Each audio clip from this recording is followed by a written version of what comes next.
Hey guys, Ryan here, and today I'm going to bring you ripping the T62A, but first I'm going to show a quick starting bit before I go into the video of how to cut commanders in your tank. Now most of you will be aware of this, feel free to skip forward to the video.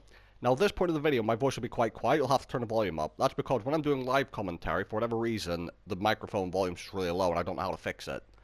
But when you go to the actual video, turn your volume back down to normal, because it will be a lot louder. But anyway, the reason I'm doing this is, I know most of you already know this, but someone asked on YouTube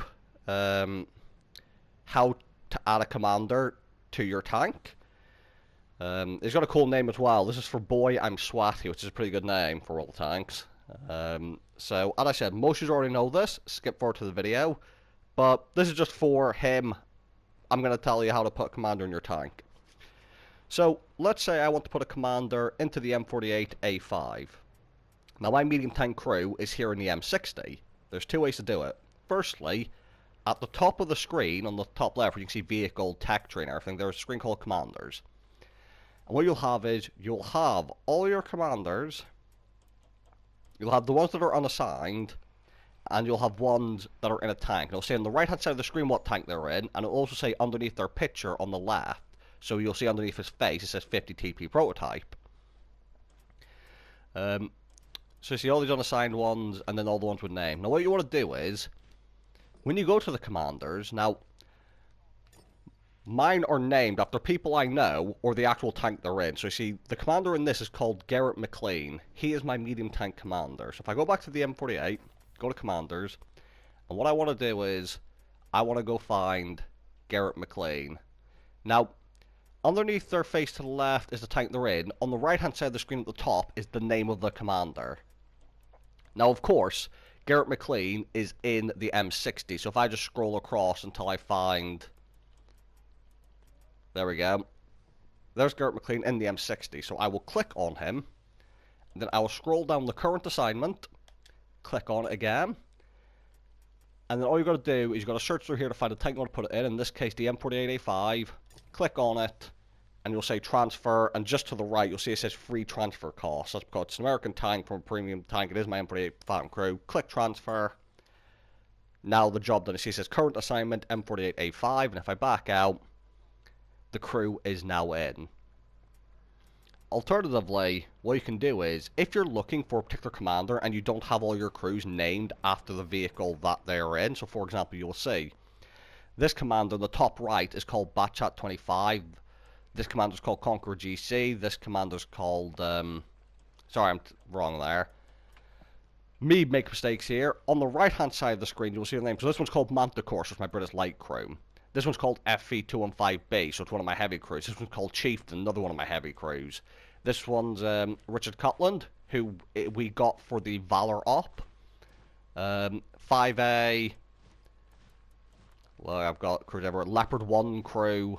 E3 crew, so mine are all named, but a lot of people didn't get to name their crews. So if, for example, your crews aren't really named anything obvious, you've got a medium tank crew in the M48A5, you want to put it into the M60, and you want to find it quickly without having to scroll through all your commanders.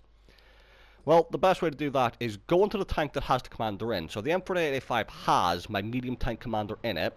Go over to the commanders, and it will actually take you straight to that commander. So you see, I am already on Garrett McLean in the M48A5, and all I have to do is click on him, down the current assignment, scroll across until I find the M60, click, free transfer cost, transfer him in.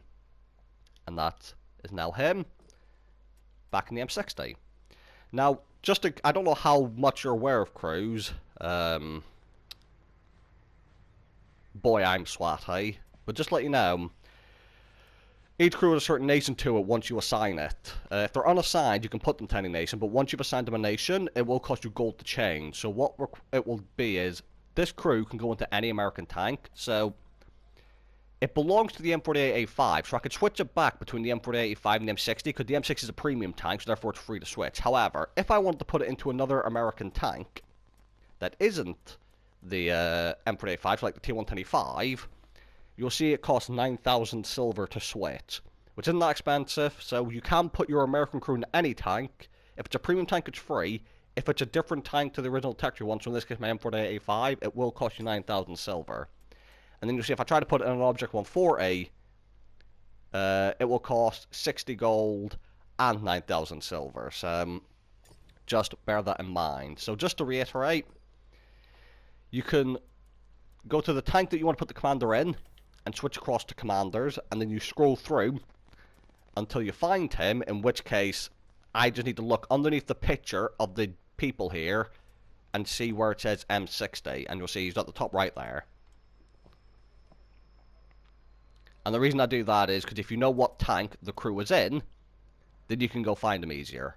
Alternatively, select the tank on screen that has the commander in it, and then use R1 to go to commanders, and it will take you straight to him. Problem done. So, I hope that very short I say very short, I hope that kind of long explanation helped you. And, now we can get into the replay.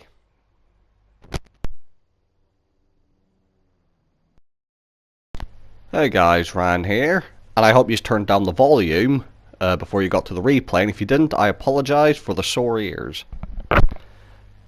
So, as I said, that initial explanation about the commander was just for someone who asked on one of my YouTube videos, so I thought I'd do him a solid and just do a quick explanation. Now I'm going to bring you a replay in the T62A, and I'm going to be platooned with Darth in his tier 10 Swedish medium, almost called a Polish medium, it's not a Polish medium. UDES 1516 for him. Now we are on Kaunas, whose name I've forgotten how to pronounce properly, and there are actually a few tier 8s in this game, a few tier 9s and a lot of tier 10s on each team, as well as multiple artillery. And what this video is going to show is one of my favourite things to do in all tanks. Like, when you get the opportunity to shoot at the drive wheel of a vehicle to both do damage and track, it's a beautiful thing. When you're in a tank with a rapid rate of fire, like a tier 10 Russian medium that isn't a T22 or 430, the tracking shot are so beautiful in like the 146-2A and 430. It's absolutely brilliant. So, one light tank's trying to cross over. I try just a random shot. And now I'm moving forward, looking to catch anyone who crosses over, especially if any heavies are crazy enough to try and do it. I'm trying to nail their light tank, but I'm not quite able to. Terrible aim by me.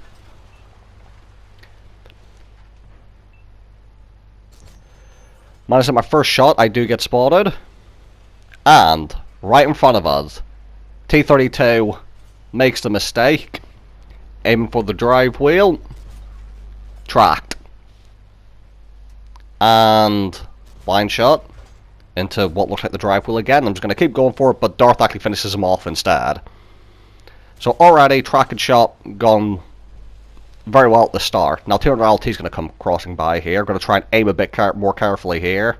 He does stop. And again, I get another track and shot into the Paladin before switching back to the T100. Now, I'm not really going to try and hit the tracking shot. Well, obviously, I'll try to hit tracks with T100LT, but I'm not too fussed about it, because trying to hit a drive wheel on something that fast on the move is quite difficult. So I'm just going to try and hit him as opposed to go for the drive wheel. I try a blind shot there, but the T92 blind shots him instead, so it feels bad to be him in this tier 8 game. He had fun. Time to move forwards. Now, I only have 5 degrees of gun depression, and what I'm going to do is I'm going to try and cross over and get to this little position I've had people use against me. Up here, you can climb up, there's some bushes. Very annoying position when people use it against me, so I'm going to try and use it against the enemies this time. And sometimes you learn from getting shit on, because I only knew about this position from an enemy shitting on me from it. Right, instead of going up straight away, I'm actually going to drop down because I see that 277. And you see I'm actually struggling to get the gun depression there. And now I'm side scraping. Bounce a shot off the turret. Centurion 7-1. I'm going to get to a better side scraping angle. Bit of an awkward shape of the rock here where I might be able to hit my upper plate through it. Because obviously it's not flat. Tracking shot, move forward. Bounce his shell, so I am side scraping properly. And obviously he couldn't back up because I tracked him. So already I've hit multiple tracking shots this game on T32, the Paladin, and that Centurion 7-1. They're all giving me the right angles to both track and damage. Now, look at the map. They've got people coming from the town when we don't have too many people over there. We've got quite a few people up north on this map. So what I'm going to race over and do is I'm going to race over, to try and get a shot into the 277. He's not looking at me, get a shot in, and as he turns for me, I'm going to turn around, leave him to Darth and the team, and go back to deal with the people from the town. So already I'm up to 3,000 damage, 860 assistance. I've not been scratched yet, I've only been shot once and I bounced it through side scraping. Clean. Now here comes the beautiful moment where I have multiple large vehicles sideways onto me and the tracking can begin. Or attempt to track. So E100, I put one shot in the side, I didn't go for a drive wheel shot, that was terrible by me. But the Jaeger, you see I'm going to aim a bit more carefully, track, and damage. He's repaired his track, so I'm going to go for it again. Doesn't track him, but he's too slow, and tracking shot. And he's used his repair kit, or a repair kit. He repaired there, but now he's tracked again, I didn't do any damage to that shot, and now I've got him. Turtless TD, tracked, beautiful. Now E100 comes over, tracking shot with damage. And it's over for me, cannot move. He repairs there, gets finished. Now, other E100, someone else tracks him. I go for the drive wheel shot anyway. And there's only one guy left. We're flawless, no one's died yet. And there's just a Tiger 2 left. Or a King Tiger, some variant of the Tiger team. And I'm going to drive over and drive wheel shot. Even though someone already had him tracked, I went for the drive wheel shot anyway. And I go to finish him off. T64 drive in front of me, but it's not a big deal. And that's how easy it is. Completely flawless game. Didn't get scratched. Tracking shots on everyone and for everyone, which these Russian mediums are really good at doing their rates of fire. And really easy game this, but just to show that how powerful the drive wheel shot is. MVP, just under 6k damage, 3 kills. Needs a bit of assistance because of all the tracking, just under 3k. And about 9k combined. Only a first class though. So thank you guys for watching. Hope you guys enjoyed the video. And I'll see you all in the next one.